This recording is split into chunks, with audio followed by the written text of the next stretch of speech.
Actually, nung nalaman kong lapo-lapo yung mga pinik nila, natawa ako di ba? Kasi, alam niyong nanonood kaming dalawa. Kapal Nanonood naman sa nila. upuan, di ba? Tapos, nagpapalakasan kayo maglapo.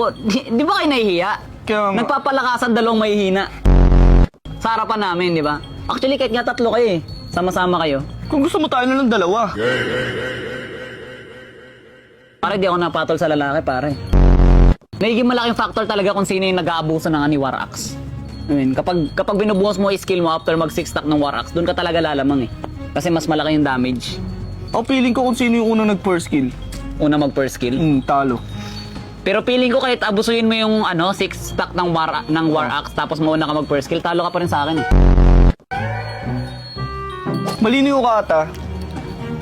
Siguro nung time na di mo kinaya. No.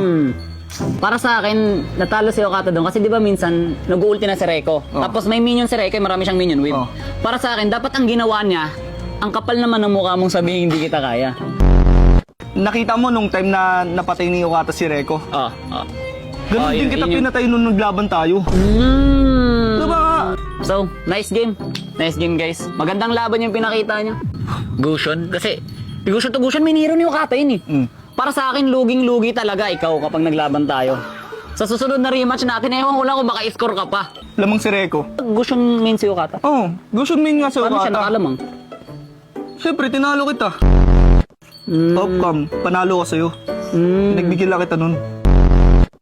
Pero hindi naman porket lock na yung daliri nilang dalawa, totoo na yung sinabi mo. Natatalo ka kapag may camera, so anong proof na natalo mo ako kung off-cam?